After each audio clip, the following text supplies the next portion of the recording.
নমস্কার প্রিয় শিক্ষার্থী বন্ধুগণ, নিগমশিলা সংস্কৃত চ্যানেলে তোমাদের সকলকে স্বাগত জানাচ্ছি। আজকে উপস্থিত হয়েছি ক্লাস 11 সংস্কৃত ফার্স্ট সেমিস্টার সিলেবাস থেকে গ্রামার পার্ট আলোচনা করব বলে। তো তোমাদের সেই গ্রামার পার্টের শুরুতেই সন্ধি দেওয়া আছে, তাই আজকে আমি তোমাদের সন্ধি আলোচনা করছি। তোমরা দেখতেই পাচ্ছ বোর্ডে লেখা আছে। তো সেই সন্ধি কি, সন্ধি কাকে বলে? সন্ধি শব্দের অর্থ হলো মিলন। কিসের মিলন? যে দুটি বর্ণের মিলন। দুটি বর্ণের মিলনকেই সন্ধি বলে। আমরা আরো বলতে পারি, ব্যাকরণ শাস্ত্রে লেখা আছে যে পরহ সন্নিকর্ষহ সংহিতা, অর্থাৎ দুটি বর্ণ পরস্পর কাছাকাছি এলে দ্রুত উচ্চারণে পরস্পর মিলিত হলে তাকেই সন্ধি বলে। এই সন্ধি কত প্রকার? 3 প্রকার: স্বরসন্ধি, ব্যঞ্জন সন্ধি, বিসর্গ সন্ধি। তো তোমাদের ফার্স্ট সেমিস্টার সিলেবাসে ব্যাকরণ পাঠে দুটি সন্ধি দেওয়া আছে, স্বরসন্ধি এবং ব্যঞ্জন সন্ধি। আজকে আমি তোমাদের স্বরসন্ধি করাচ্ছি। তো এই সন্ধি আমি তোমাদের কয়েকটা পার্ট করে আলোচনা করব। আজকে প্রথম পার্ট স্বরসন্ধি আলোচনা হচ্ছে। দেখো লেখা আছে স্বরসন্ধি। এই স্বরসন্ধির কতগুলি নিয়ম আছে, যে নিয়মগুলি আমাদের জানতে হবে, অবগত হতে হবে। এই স্বরসন্ধির প্রথম নিয়ম হলো সবর্ণ দীর্ঘ সন্ধি। তোমরা ইতিমধ্যে সিলেবাস পেয়েছো, সেই সিলেবাসের মধ্যে লেখাও আছে, বা তোমরা পাঠ্যপুস্তকও হাতে পেয়েছো। লেখা আছে কি? সবর্ণ দীর্ঘ সন্ধি। এটা প্রথম নিয়ম। এটা কিভাবে হয়? সবর্ণ আবার বলা আছে দীর্ঘ। সবর্ণ কি জিনিস? সেটা আবার দীর্ঘ হয়, আবার সন্ধিও হয়। আমি স্পষ্ট করে বোঝাচ্ছি। সবর্ণ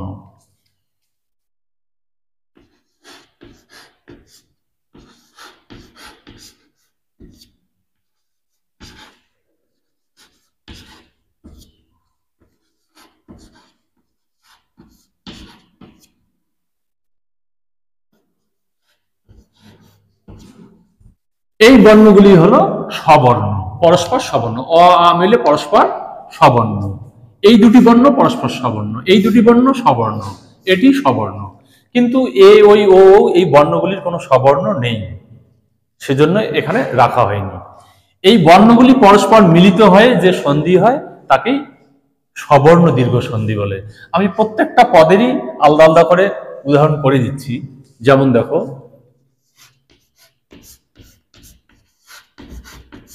অ যোগ অ মিলে কি হয়?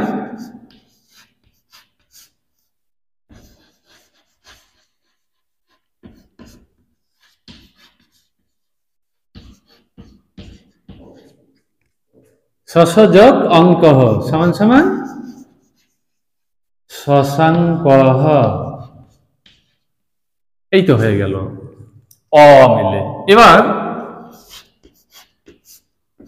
অ এর পর যদি অ না থেকে আ থাকে তাহলে কি হয়? একই রকম ওই আই হবে। যেমন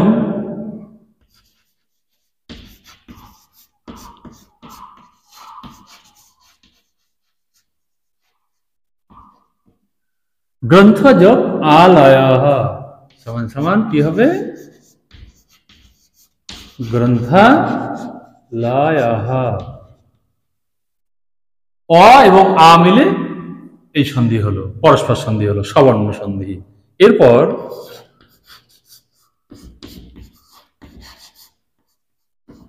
আয়ের পর যদি অ থাকে তাহলেও আ হচ্ছে। যেমন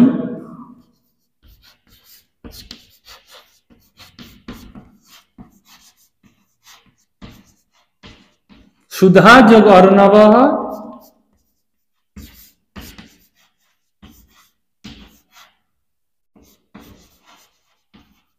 সুধার্ণবঃ। এরপর আ যোগ আ যদি থাকে তাহলে কি হচ্ছে? আই হচ্ছে। যেমন খুব সহজ উদাহরণ, বিদ্যা যোগ আলয়ঃ সমান সমান বিদ্যালয়ঃ। এরকম এই অ এবং আ এই দুটি স্বরবর্ণ পরস্পর মিলিত হলে যে ধরনের সন্ধি হয়, আমি কিন্তু এক এক করে সেই উদাহরণগুলো তোমাদের দিয়ে দিলাম। তো এরপর আমি পরের স্ববর্ণে যাচ্ছি। হ্রস্বই দীর্ঘই, এই দুটি বর্ণ পরস্পর মিলিত হলে কি ধরনের সন্ধি হয় তোমরা দেখে নাও।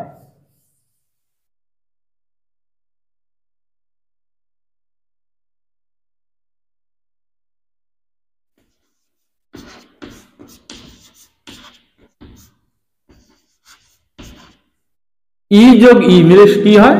দীর্ঘ ই হয়। যেমন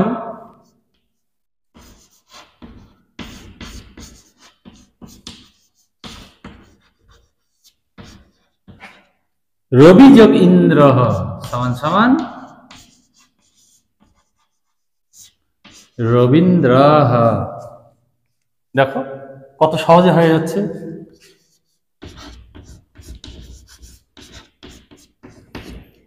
হস্যইয়ের পর যদি দীর্ঘই থাকে সেক্ষেত্রেও দীর্ঘই হচ্ছে। যেমন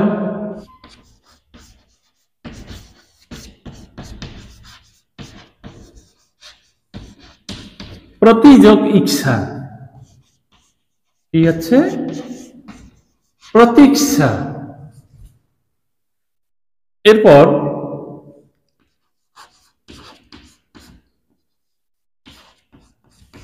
দীর্ঘইয়ের পর যদি হ্রস্বই থাকে তাহলে কি হয়? দীর্ঘই হচ্ছে। যেমন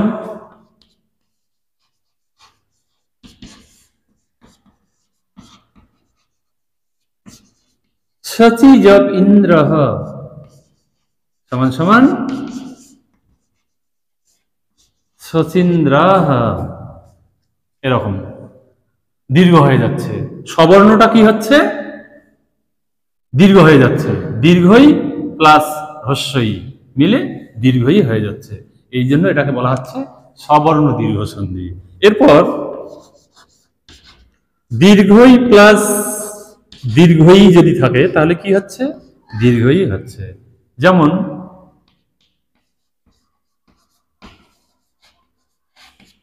পৃথ্বী যোগ ই সহ সমান সমান পৃথ্বী সহ।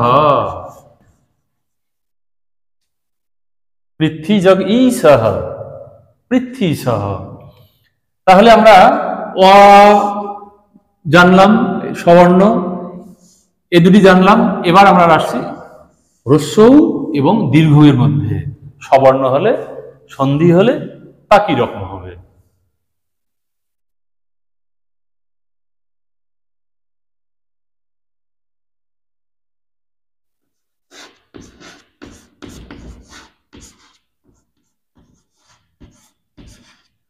এই দুটি বর্ণ পরস্পর মিলিত হয়ে কি হচ্ছে? দীর্ঘ হচ্ছে। সবর্ণ উ উ মিলে দীর্ঘ হচ্ছে। উদাহরণ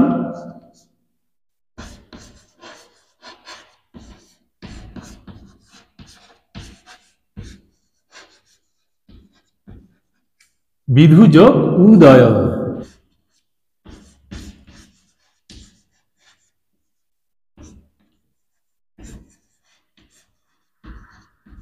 বিধুদয়। এরপর রস্যৌ যোগ, এবার যদি দীর্ঘ থাকে তাহলে কি হবে? দীর্ঘই হচ্ছে। উদাহরণ কি? লঘু যোগ উর্মি সমান সমান কি হচ্ছে?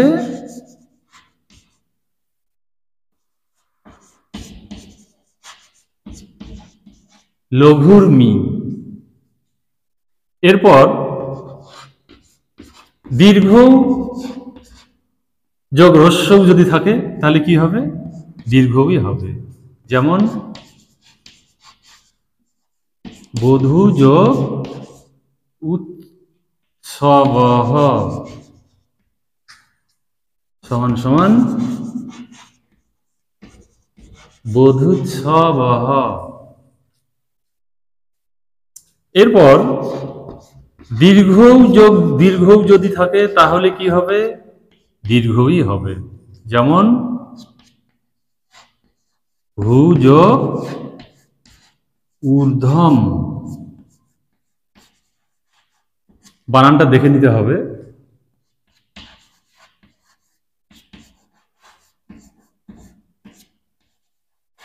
ভূর্ধ্বম। এই হলো সবর্ণ পরস্পর। এরপর রি দিয়ে আমি তোমাদের দেখাচ্ছি রি দিয়ে কি রকম সন্ধি হচ্ছে।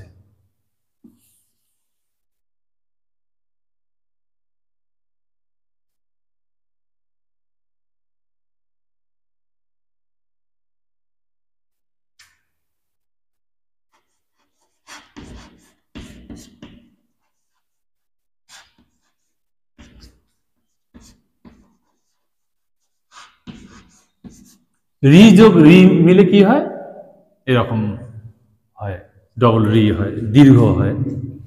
যেমন পিতৃ যোগ ঋণম সমান সমান কি হবে, পিতৃণম। অর্থাৎ কি হচ্ছে, এখানে রিটা ডাবল হয়ে যাচ্ছে, দুটো রিকার দেওয়া হচ্ছে, পিতৃযোগ ঋণম, পিতৃণম। এই হলো স্ববর্ণ দীর্ঘ সন্ধি। এইভাবে পরস্পর যে স্ববর্ণগুলো আছে এরা পাশাপাশি বসে যে সন্ধি হয় সেই সন্ধিগুলোকে আমরা বলছি স্ববর্ণ দীর্ঘ সন্ধি। তো প্রিয় শিক্ষার্থী বন্ধুগণ, তোমরা নিশ্চয় বুঝতে পেরেছ যে স্বরসন্ধির যে প্রথম নিয়ম স্ববর্ণ দীর্ঘ সন্ধি তা কিভাবে হয় আমি তোমাদের আলোচনা করলাম। তোমাদের যদি কোথাও বুঝতে অসুবিধা হয় আমাকে কমেন্ট করে জানাবে, আমি পরের ভিডিও সেগুলো তুলে ধরবো। আজকের আলোচনা এখানে শেষ করছি। ভালো থাকো, সুস্থ থাকো, ধন্যবাদ।